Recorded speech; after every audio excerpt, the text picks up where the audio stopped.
Oi gente, voltei, eu sou a Ju Palermo e para começar esse vídeo eu queria fazer um exercício de imaginação com você. Imagine aí que você é solteiro ou solteira, para alguns não vai ser tão difícil imaginar, e que do lado da sua casa, mas pegado mesmo, muda uma pessoa que te interessa. E aí você começa a se interessar por essa pessoa, e aí vocês começam a se pegar, e aí vocês entram numa espécie de compromisso que é tipo um noivado. Só que para casar vocês precisam comprar algumas coisas. E aí você começa a gastar todo o seu dinheiro para comprar essas coisas para vocês poderem se casar, um enxoval. Então precisa comprar lençol, precisa comprar toalha, precisa comprar as coisas. Essa pessoa que você está, com quem você está comprometida, ela não gosta das coisas que você compra, porque você não tem muito dinheiro e você acaba comprando uns artigos que não são da melhor qualidade possível, né? Mas enfim, fica essa coisa meio estranha e o relacionamento de vocês vai ficando meio assim, você gastou tudo que você tinha, você faz dívidas para continuar comprando as coisas e depois de um tempo essa pessoa te troca por uma pessoa mais rica e você mora do lado.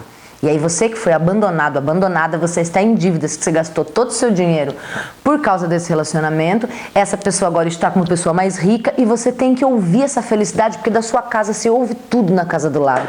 Então você tem que ouvir essa pessoa sendo feliz, você ouve essa pessoa mijar no banheiro, você vê todo dia essa pessoa saindo. Qual que é o nome disso? Eu acho que o nome disso é angústia, né? E aí é mais ou menos essa história que o Graciliano Ramos conta pra gente neste livro.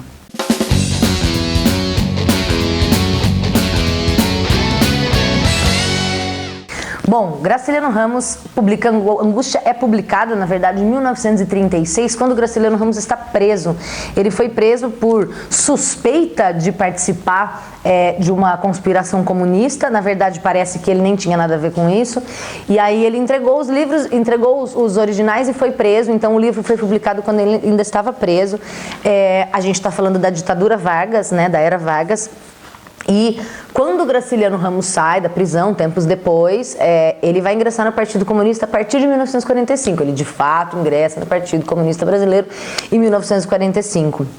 E o Angústia, então, é publicado quando ele está na prisão. E aí há quem diga que ele gostaria de ter mexido mais no livro, mas não mexeu. O Antônio Cândido, por exemplo, que é um grande crítico, né, vai dizer que é um dos maiores críticos brasileiros, vai dizer que esse livro tem muita repetição e que talvez é porque o Graciliano não conseguiu melhorar, mas no sentido, na real faz sentido essa repetição toda dentro dessa obra Angústia. Você deve conhecer o Graciliano Ramos de Vidas Secas, né? Que saiu do vestibular da FUVEST agora em 2019 e 2020, o primeiro ano que vai cair para o vestibular 2020, Angústia no lugar de Vidas Secas.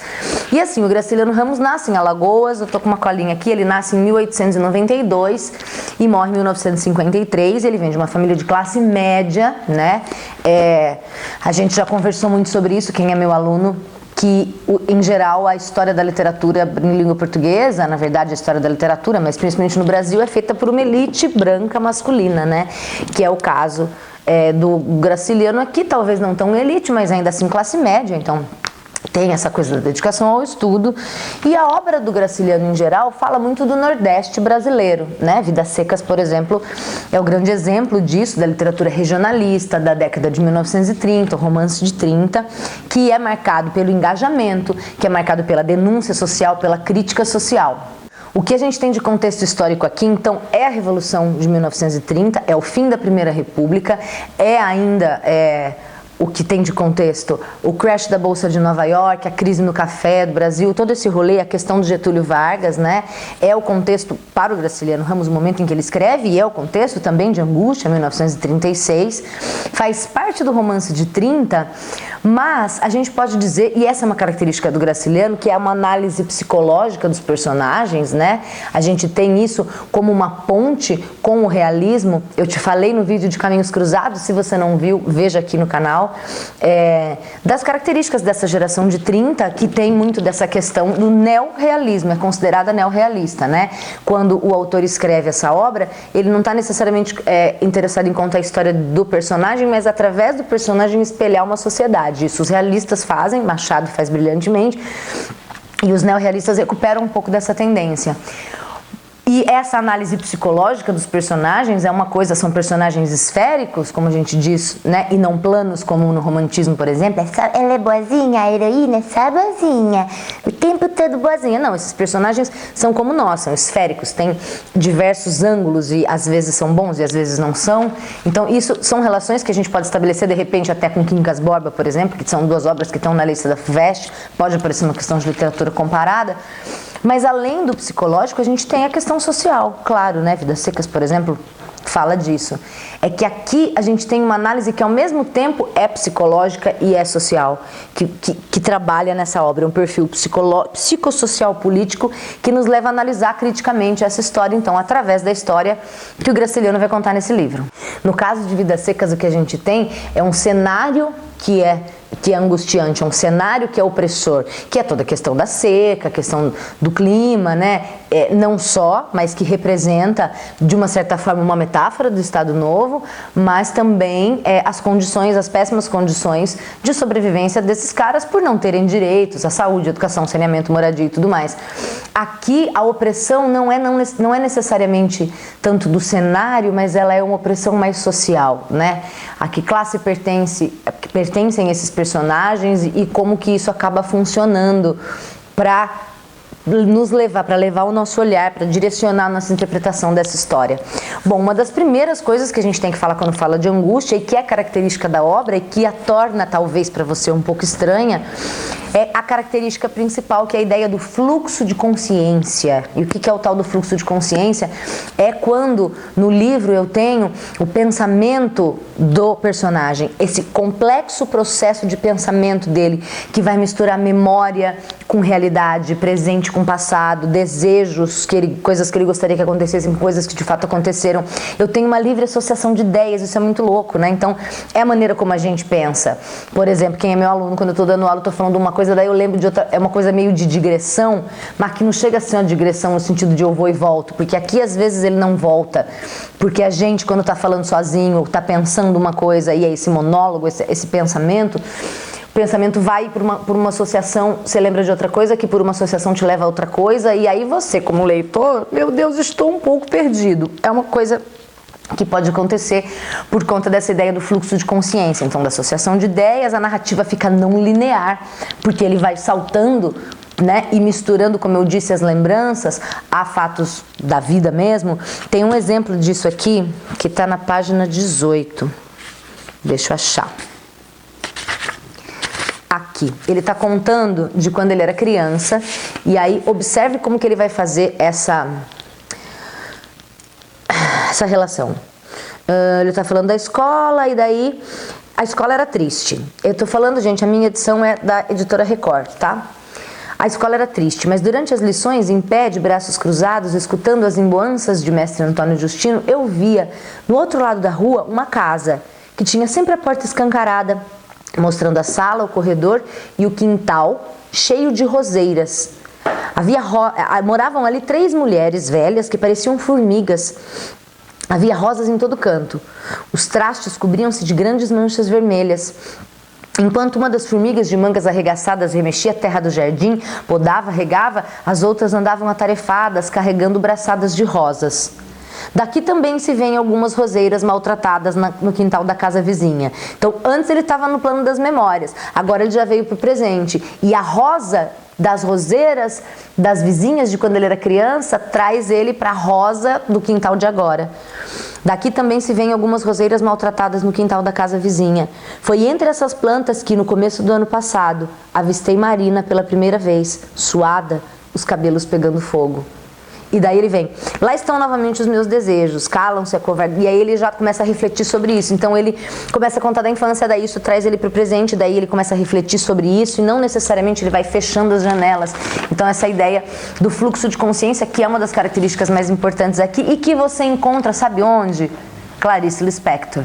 Então, se você é um dos que gosta de Clarice Lispector, talvez você goste de angústia, né? Mas que gosta mesmo, tá? Não desses que fala que gosta pra dizer que é cult. Porque tem muita gente que fala, adora Clarice Lispector, lê e não entende, tá? Então, assim, se de fato a narrativa dela e essa coisa do fluxo de consciência é uma coisa que chama a sua atenção, você vai curtir Angústia, porque tem exatamente essas coisas. Alguns autores vão chamar até, alguns críticos vão dizer que é uma narrativa existencialista, enfim. Virginia Woolf escreve muito dessa maneira também, tem obras que são marcadas pelo fluxo de consciência, e na nossa literatura, Clarice Lispector. Bom, obviamente, se é um fluxo de consciência, eu tenho um narrador em primeira pessoa, é o narrador que o tempo todo está contando as coisas e está conversando com a gente, o que nos traz uma visão muito subjetiva dos fatos. Tudo que eu sei da história, todos os fatos e todos os personagens, eu sei porque ele me diz. Então, a visão que a gente tem de Marina, como é que eu posso caracterizar Marina? Marina era uma menina fútil? Marina era uma menina interesseira? Marina... Depende, eu só sei porque ele me contou. O que nos lembra de Dom Casmurro, né? Que é pra ficar no maior exemplo e no mais famoso. Capitu, traiu ou não traiu? Quem nos mostra, quem nos apresenta Capitu desde a infância é o Bentinho, então já é o olhar dele. Então é por isso que não dá pra confiar no que esse narrador conta, porque afinal de contas ele não é imparcial, ele tá contando da sua parcialidade, da sua subjetividade. Então aqui é a mesma coisa, né? Eu preciso pensar que esses fatos que eu tô acompanhando, essa narrativa e as características que me são dadas desses personagens são dadas através do ponto de vista do narrador, que é Luiz da Silva, tá?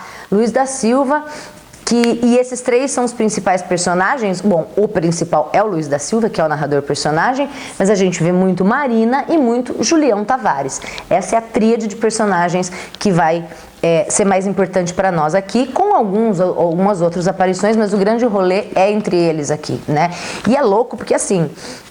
Eu li, eu não tinha lido Angústia ainda, eu li agora, nós estamos gravando aqui em agosto de 2019, né? Não disse de novo, mas este é outro vídeo do Pandora Indica, né? Com apoio aqui do Pandora Indica. A gente tá gravando então em agosto, eu li agora nas férias em julho, né? E eu não tinha lido Angústia, não me lembro se li na faculdade, mas li daquele jeito, não lembrava. Então, comecei a ler e aí ele fala, e aí assim, ele cita a Marina, mas ele não explica. E ele cita o Julião, mas não explica. Você fala, que caralho tá acontecendo? Quem são essas pessoas? Demora um pouco, né? Eu até anotei, por exemplo, página 11, ele fala Marina, Julião, e eu anotei, constantes no pensamento. Ele cita muito esses nomes, mas demora um tempo até ele te explicar que história é essa, até você entender quem são esses personagens, mas são os três principais aí, Luiz da Silva, Marina e Julião Tavares, e essa história se passa então em Maceió. Temos essa coisa do Nordeste, do Graciliano Ramos, mas é uma história um pouco diferente, é uma história urbana, né? Muito diferente de Vidas Secas, que é a obra com a qual a maioria das pessoas está acostumada. Então é uma história que se passa em Maceió com esses três. E aí o início do livro, e ele começa exatamente desse jeito, guarde isso porque isso vai ser importante, hein? Tan, tan, tan. Levantei-me há cerca de 30 dias, mas julgo que ainda não me restabeleci completamente. Então a gente entende que esse narrador estava doente e faz mais ou menos 30 dias que ele conseguiu levantar da cama. E aí ele começa a falar essas coisas que são super desconexas, você não sabe o que está acontecendo, quem que é Marina, que caralho é Julião Tavares, que eu não estou entendendo nada, quem é ele, quem não é, onde essa história se passa, demora um tempo até a gente entender que é Maceió, e a gente não sabe o que aconteceu com ele, que ele estava doente e por que faz 30 dias que ele se levantou. Sobre esse narrador, ele vai se dizer tímido, feio e solitário. Ele fala, ele se acha feio, ele tem consciência de que é feio, e ele diz que é solitário. Tem uma passagem que ele fala, eu sempre brinquei só, sempre brinquei sozinho. Eu confesso que eu me identifiquei porque eu de criança também brincava muito sozinha, gostava muito de brincar sozinha. Minha irmã, beijo Mari, 6 anos mais nova do que eu, então eu fiquei 6 anos sozinha, e mesmo depois, quando ela nasceu, ela era muito pequena, eu tinha 8 anos, ela tinha 2, eu tinha 9, ela tinha 3, não dava pra brincar assim. E a minha mãe conta que, momento fofoca fala pra Camões, né? A minha mãe conta que quando eu era pequena, tinha umas meninas no prédio que eu morava, e um dia eu desci pra brincar com elas. Minha mãe falou, por que você não brinca com as meninas, né? Eu falei, eu vou descer. E eu desci pra brincar com as meninas no salão de festa, e deu 15 minutos eu voltei. E minha mãe falou, o que aconteceu? Eu falei, essas meninas são muito burras, eu prefiro brincar sozinha. Veja que criança adorável que era a pequena Ju Palermo, não é mesmo? Eu sempre tive muito essa coisa de brincar sozinha, então me senti representada aqui nessa parte do sempre brinquei só, da questão do solitário, né? Feia não, porque sou linda, obrigada. E tímida muito menos, né, minha gente? Mas enfim, Luiz da Silva dessa maneira se define, né? Ele é funcionário público, mas ele não ganha muito. Aliás, ele está endividado e a gente não sabe por quê. Você sabe, porque eu já te dei spoiler no começo do vídeo. mas ele não ganha muito dinheiro e ele tá pobre, né? Ele tem dívidas, ele mora numa casa que é estranha, que é feia, que é suja, que é mal ajambrada, digamos assim, e ele lê muito. Ele escreve alguns artigos, além de ser funcionário público, ele escreve alguns artigos por encomenda para os jornais. Tem até o momento que ele fala que às vezes ele tem vontade de escrever mal do governo, mas ele não pode, porque o jornal é do governo, né? E ele vende alguns poemas, ele tem poemas, e já aconteceu quando ele passou por momentos de necessidade de precisar vender poema. Então ele tem esse trato com as palavras, e essa é uma característica dele, né? Ele faz resenhas de livros. Achei muito interessante aí os booktubers, né, da atualidade que fazem as resenhas do livro. Eu não acho que eu faça resenha aqui, eu tento fazer uma análise para você dentro da minha das minhas humildes condições, mas ele faz resenha. Então lê o livro e escreve essas resenhas. É o crítico literário, né, que ainda existe, mas que era muito mais comum antigamente, nesse sentido dessa discussão aí. Então esse é o nosso amigo, o Luiz da Silva, né? Ele é um cara de poucos amigos, tem 3 aqui que se destacam. O primeiro deles é o Moisés, que é um judeu, para quem inclusive ele deve, né, porque o cara vende tecidos e ele teve que gastar grana lá, a gente já vai falar. E esse judeu tem algumas ideias socialistas, né? Ele é meio rebelde nesse sentido, revolucionário politicamente falando. A gente tem o Pimentel, que é um jornalista, e o Seu Ivo, que é um figura, né? Que ele é meio mendigo, meio morador de rua. De vez em quando ele entra, ele come, ele fica ali, troca uma ideia, ele encosta, dá umas pescadas, ele vai e vem, tem free pass na casa do Luiz da Silva, mas são poucos amigos. Tem a empregada, que é a Vitória, que é muito louca e que enterra o salário. Então ele paga, ela vai no quintal e enterra dinheiro. E ela acha que ele não sabe que ela enterra dinheiro no quintal. Tanto que tem uma hora que ele precisa de dinheiro e ele vai, e ele cavuca, ele acha, ele pega o dinheiro dela e depois ele devolve o dobro. E aí ele vê ela nas contas, porque ela nunca entende as contas direito. Ele vê ela fazendo muitas contas, muito louca. Ele fala, gente, será que ela sabe quanto ela tem? E aí quando ele devolve o dobro, ele pensa, eu criei um problema para ela, né? Porque se ela tem noção de quanto dinheiro ela tinha, ela vai saber que alguma coisa está errada, porque agora ela tem mais e não tá, vai bater nas contas. E se ela não tinha nem noção, também ela vai ficar confusa, porque, então, puta, por que eu fui fazer isso? Mas enfim, já estou adiantando a história. Essas são as pessoas com quem ele convive ali nessa vida de ir para o trabalho do qual ele não gosta, é um trabalho chato, uma rotina chata, tem pouco dinheiro e tudo mais. E aí ele é muito consciente da sua insignificância, que é essa coisa do homem, que a gente vai dizer daqui a pouco, ele vem do sertão, enfim, da fazenda, né? E tá na cidade, então eu não sou daqui, mas eu também não sou de lá e eu não tô lá. Ele tem essa consciência que me lembra também, de novo, Clarice Lispector, quando ela explica numa entrevista, que é muito legal, eu vou colocar o link aqui pra vocês, uma entrevista que ela deu pra TV Cultura, que perguntam de onde ela tirou a ideia da Hora da Estrela, e ela fala que ela foi a uma feira de tradições nordestinas e ela captou o olhar deslocado do nordestino no Rio de Janeiro, né? Eu não sou daqui, então não é no Rio de Janeiro, a gente está falando de Maceió, mas eu imagino que seja essa ideia, essa insignificância, essa consciência da insignificância do cara que vem da fazenda e está na cidade grande, mas ele não é dali. Então eu acho que isso tem a ver um pouco com essa história do Luiz da Silva. A gente pode dizer do personagem também que ele é pessimista, né? Ele não é um cara animado, que tem aí ideias pra frente, é sempre aquela vida ali, meio assim. E ele vai contar finalmente pra gente do Julião Tavares, que é um cara que ele conheceu, é um playboy. De novo, sempre na visão do Luiz da Silva, que é a única que a gente tem, né? Ele conheceu esse cara numa festa, tipo um sarau, assim.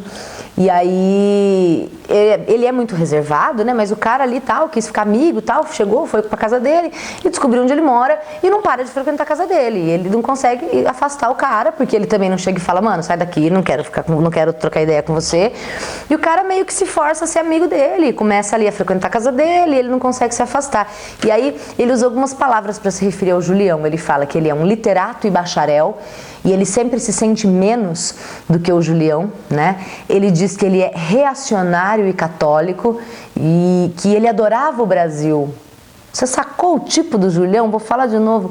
Literato, bacharel, reacionário, católico e adorava o Brasil, nacionalista, mas muito católico, muito conservador também. Acho que você deve conhecer um tipo parecido com o Julião Tavares. Diz o Luiz da Silva que o Julião Tavares era gordo, tinha o rosto rechonchudo, que era muito perfumado, andava sempre muito arrumado. Ele é um playboy, ele tem grana, diferente do Luiz da Silva. O Luiz da Silva se sente inferior a ele em tudo, né? Então incomoda essa presença, mas como eu disse, ele não consegue se afastar disso e o Julião continua frequentando a casa dele o tempo todo, né? A gente tem algumas lembranças da infância que se misturam. E tudo isso que eu tô falando, gente, a gente vai catando aos poucos. Não é que o narrador te apresenta isso claramente, linearmente, como eu tô te falando, né? Você vai pescando uma coisa aqui, uma coisa ali, uma coisa aqui, outra coisa ali, de repente ele complementa um bagulho que ele já tinha falado. Então é um trabalho de... Claro, a gente tá fazendo isso porque a gente tá analisando o livro, mas para um leitor que leia isso só por fruição estética, que não é o seu caso, porque você provavelmente está lendo para o vestibular, a gente tem que ir caçando essas informações, né? Ele fala em muitos momentos das lembranças da infância dele, que, como a gente viu, se misturam com esse presente, com a história que ele está contando. Então ele vai falar do avô, que é o Trajano, vai falar do pai, que era o Camilo, e vai falar da avó, que era sim a Germana, e essas lembranças de família são constantes também no pensamento dele, e se misturam, como eu disse, com a história que ele está contando.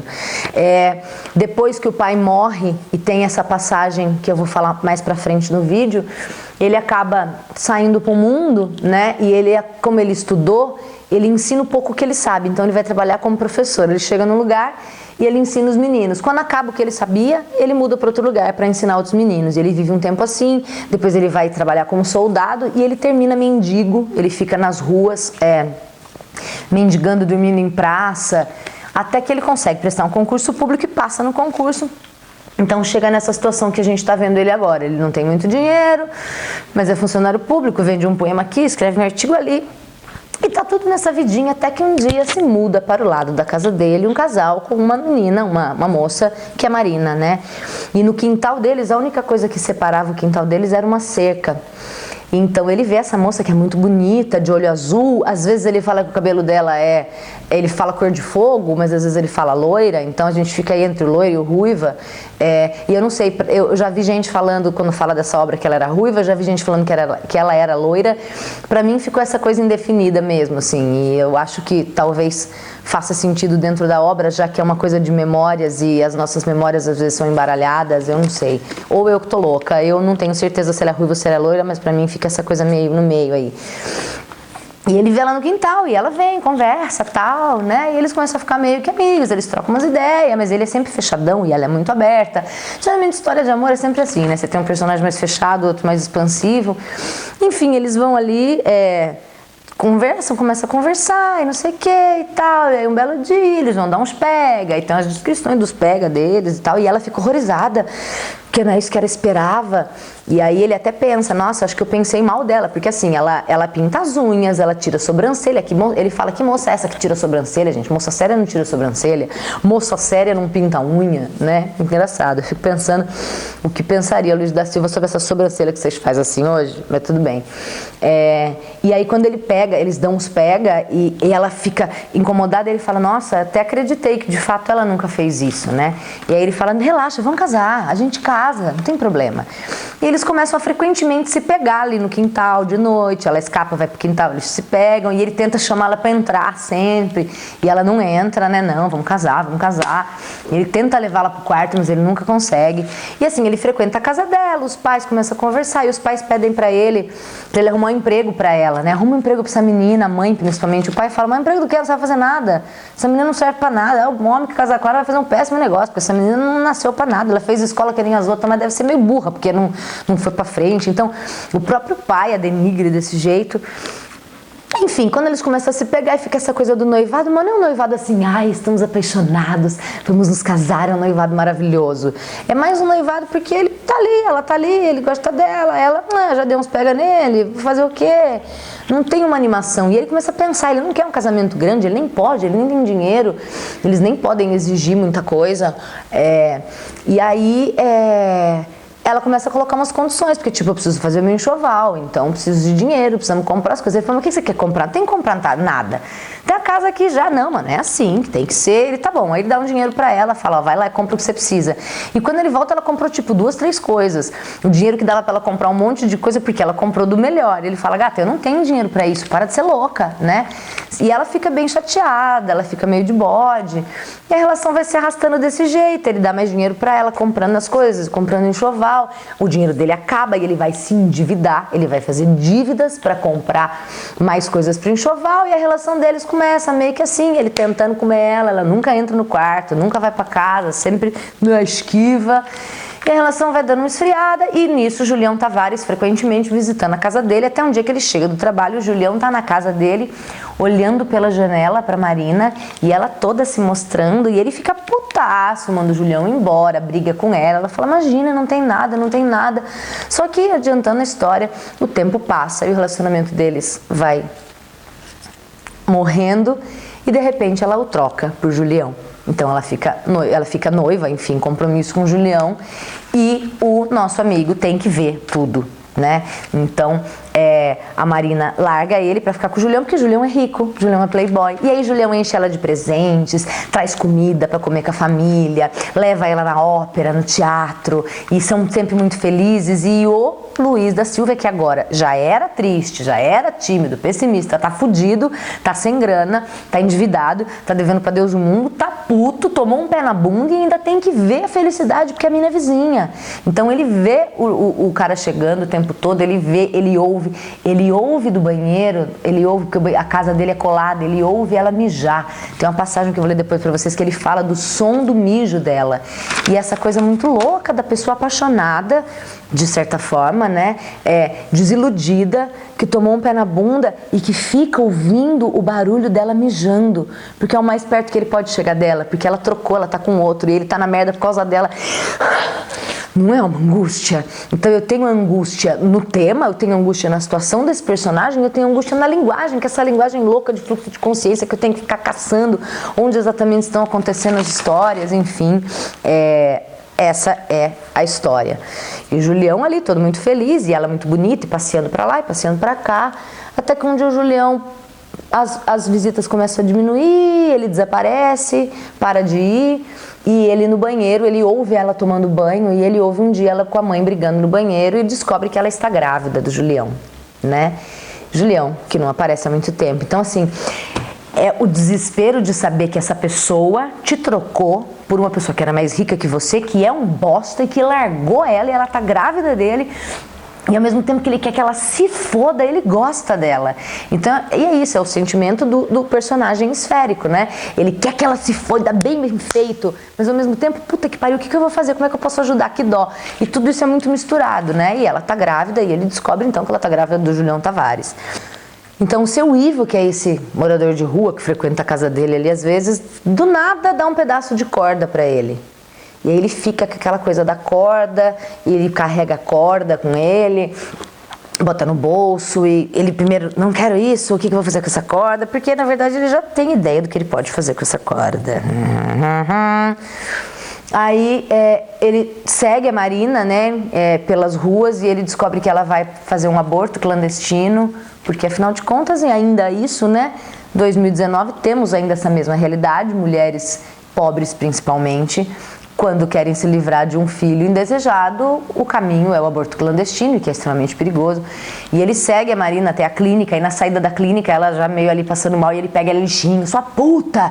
E ao mesmo tempo você vê que ele tem raiva, e ele gosta, e ele tem mágoa por tudo que ela fez ele passar, mas ele se interessa, mas ele se importa, e ele xinga ela de todos os nomes, é uma cena horrorosa. E aí ele começa a seguir o Julião Tavares e ele descobre que o Julião Tavares já tá em outra, que tá saindo com outra mina, né? E numa dessas noites ele segue o Julião. E é claro que tudo isso que eu tô contando é a ação, mas no livro isso é muito mais complexo, angustiante, descrito de uma maneira muito mais interessante. E ele decide, com um pedaço da corda no bolso, enforcar Julião Tavares e ele mata Julião Tavares, né? E depois ele fica pensando, fudeu, vou pegar 30 anos de cadeia, 30 anos de cadeia, 30 anos de cadeia, o que eu vou fazer? E ele passa a corda no pescoço e pendura o corpo dele numa árvore pra dar a ideia de que, na verdade, tenha sido suicídio. Só que aí ele fica loucaço, mano. Ele fica loucaço, ele começa a alucinar e ele precisa fumar, e ele arruma um cigarro, e ele precisa beber, e ele vai pra casa, e ele não sabe o que fazer, e ele começa a alucinar, e ele tá com febre, e ele entra em delírio, e aí ele passa dias suando, e ele não sabe o que tá acontecendo, ele se livra dos vestígios do crime, e suando, e manda avisar que não vai no trabalho, que tá doente, e ele fica um tempo assim doente, meses doente. E 30 dias depois ele levanta. E o livro volta para o começo. E isso é sensacional, porque é ali o símbolo do infinito. Quando você acaba o livro, se você voltar para o começo, ele está fechando esse ciclo. Porque lembra que eu te disse como é que ele começa o livro dizendo: faz 30 dias que levantei, ainda não sei se eu estou muito bem. Levantou do quê? Agora eu sei. De quando ele matou Julião Tavares, ele entrou nessa coisa, ele ficou doente, ele surtou. E aí, quando 30 dias ele levanta e começa a contar a história. Ele vai contar a história, que vai lembrando tudo, misturando coisas do presente e do passado, da família, do agora, conta a história da Marina, conta a história do Julião, ele vendo a felicidade dos dois, e depois ele vendo a tristeza dela, e aí ele mata Julião, e aí ele fica doente, e 30 dias depois ele levanta, e ele começa a contar a história. Então a gente tá, uau, nesta cobra que se engole a si mesma, que lembra essa corda com que ele mata o Julião. Então isso é muito legal do livro, né? Essa estrutura que eu poderia chamar de circular, ou essa coisa do infinito, que o livro fica nesse loop se repetindo, e é muito sensacional.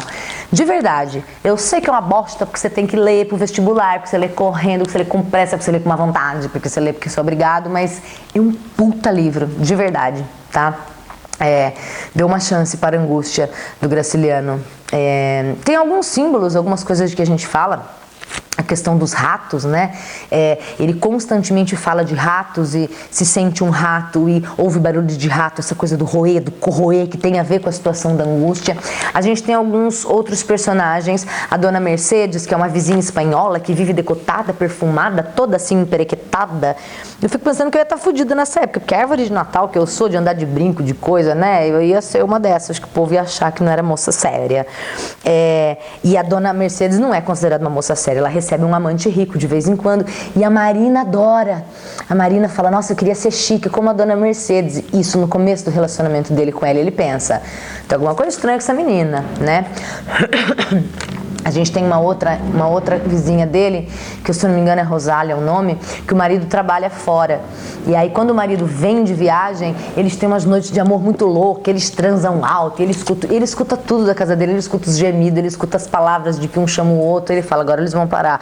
E eles continuam. Então assim, a angústia é constante, é uma angústia do calor do Nordeste, de Maceió, é a angústia da vizinha que trepa de um lado e eu escuto gritar, é a angústia da Marina, é a angústia do dinheiro que eu perdi, é a angústia porque ele já é angustiado, porque ele é pessimista, porque ele tem uma visão estranha da vida, é a pobreza, é a empregada maluca que faz conta louca, enterra dinheiro, e depois é o Julião e é o seu Ivo que traz uma corda, e isso vai construindo uma narrativa que é também sufocante, que é também angustiante. A empregada eu já falei, o lobisomem também, estou citando alguns personagens para você se lembrar aí, para prova. O lobisomem é um vizinho que de repente se muda também com umas filhas, e as filhas são tudo meio sujo, meio mulambento, meio rasgada, e aí roupa rasgada, meio... E aí começa a surgir uma conversa de que, na verdade, ele come as filhas, de que ele transa com as filhas, porque as filhas são muito quietas, ele não conversa com ninguém. Dá a entender pela leitura do livro que não tinha nada a ver isso, mas é o que o povo fala, e aí fica a fofoca do povo a respeito desse personagem. E também a datilógrafa de olhos verdes, que é uma personagem que ele encontra às vezes na condução, indo para o trabalho, voltando. Ele vê essa mulher algumas vezes, eles têm um horário parecido no transporte, e ele fica se perguntando, né? Nossa, é como se ele se forçasse a querer que ela fizesse parte da vida dele, e ele pensa nela, e ela aparece muito, porque isso aqui é o pensamento dele, né? E ela aparece bastante na história como se ele tentasse usá-la para se livrar da Marina, para esquecer a Marina. Não, vai ser essa mina agora. A única que ele nem conhece, não sabe nem o nome. É a datilógrafa de olhos verdes, olhos agatinhados, ele fala olhos em formato de gato, né? Bom, nessa edição aqui, que é a edição da Editora Record, que aliás bem zoada, quero dizer, viu? Porque, ó, veio assim e, ó, eu falei, nossa, veio dobrado. Aí eu fui desdobrar e é erro de gráfica, porque olha o tamanho da página, ela fica com esse cagado aqui, tá? Então eu quero avisar que isso não é culpa minha, não sei se tá dando pra ver aí, tá? Então ela fica assim cagada e não é relaxo meu, tá? Paguei caro pra cacete, paguei mais de 50 reais essa edição pra vir cagada assim e umas pagininhas bem bosta, tá? Mas essa edição tem no final um pós-fácil do Silviano Santiago, que eu sugiro que você leia, né? Porque depois tem assim, a vida e obra dele com data, cronologicamente organizada, tem todas as obras dele, tem umas coisas não necessariamente que servem para você interpretar melhor o livro, mas o pós-fácil é bem legal. Ele fala um pouco da linguagem do Graciliano e eu sugiro que você, se puder, se tiver acesso, leia. E aí tem algumas coisas que eu anotei aqui, umas passagens interessantes, quando ele conta da morte do pai, né? Que o pai dele morreu e a galera ficou tão... na fazenda ali, e a galera ficou tão desesperada, tão preocupada com a situação, esqueceram dele. Ele era uma criança, praticamente, e aí ele disse que veio uma empregada da casa e trouxe uma xícara de café para ele, porque ele acabou adormecendo ali no meio do velório e ninguém nem ligou para ele, nem lembrou dele. E ela lembrou e trouxe uma xícara de café. E ele fala: desde esse dia tenho recebido muito coice. Também me apareceram alguns sujeitos que me fizeram favores, mas até hoje que me lembre, nada me sensibilizou tanto como aquele braço estirado, aquela fala mansa que me despertava. Obrigado, Rosenda. É bonito, né? Eu tomei bastante no cu de lá pra cá e ele se lembra dessa coisa, desse oferecimento, de lembrar que ele existia, de trazer uma xícara de café como um dos momentos de maior carinho da vida dele. Isso chamou minha atenção. Tem uma frase lindíssima, quando ele está falando dos livros que ele tem que resenhar, né? Os livros idiotas animam a gente. Se não fossem eles, nem sei quem se atreveria a começar. Se eu só leio livro bom, eu falo, mano, eu nunca vou conseguir escrever um livro que seja bom assim. Mas quando você lê uns livros bosta, você fala, acho que eu posso escrever também. Achei isso interessante. Depois, na pagininha 116 aqui da minha edição, ele diz... Ele está falando sobre os romances que ele tem que resenhar. Ler romances e arranjar uma opinião sobre eles. Não há maçada pior. A princípio a gente lê por gosto, mas quando aquilo se torna obrigação e é preciso o sujeito dizer se a coisa é boa ou não é e por quê, não há livro que não seja um estrupício. Eu fiquei pensando em mim, que tem tanto livro que eu quero ler na vida, e aí eu tenho que ler as listas da Unicamp e da FUVEST para fazer aqui, dizer para você se é bom, se não é. Na verdade, não é essa a minha função de resenha, mas de tentar analisar, e aí não há livro que não seja um estrupício. Eu acho que se eu lesse Angústia em uma outra situação, seria uma leitura diferente, assim como você que está prestando vestibular, talvez. Se lesse Angústia não para o vestibular, mas por... E todos os outros livros, né? Talvez você achasse, né? Talvez você nunca lesse A Relíquia, por exemplo, mas se lesse, talvez você conseguisse achar mais prazer nisso. Para mim é diferente ler um livro porque eu tenho que falar dele para você, assim como para você é diferente ler um livro porque você tem que prestar vestibular, né? Achei um paralelo com a nossa situação aqui.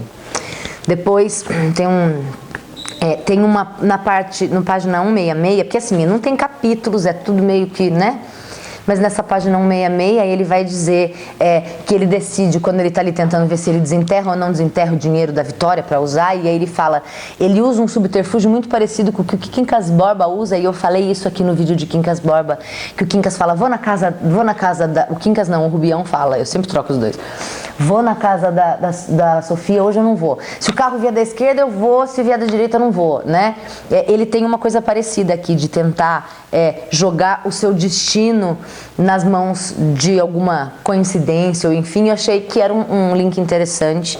E uma outra parte, quando ele tá falando que ele ouve o mijo dela do outro lado da parede, né?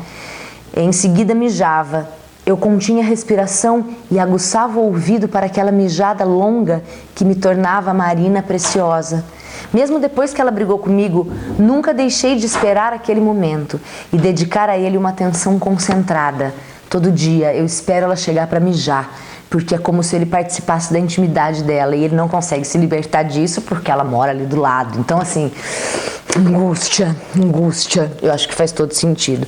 Eu quero aproveitar para te indicar algumas coisas aqui. Tem um livro que se chama Para Amar Graciliano. A gente tenta de tudo, né, gente? Ivan Marques, que é um professor da USP, de literatura brasileira, como descobrir e apreciar os aspectos mais inovadores de sua obra. Ele vai falar sobre o Graciliano de forma geral, então assim, Se você amou o Angústia, eu acho que vale a pena. Se você não entendeu absolutamente nada, eu acho que também vale a pena. Tem um capítulo em que ele fala de São Bernardo, que é outra obra do Graciliano, junto com Angústia, né? E aí a gente parte para as análises dos críticos. Esse, por exemplo, Massudo Moisés, falando de literatura brasileira, quando ele vai falar de Angústia, ele fala...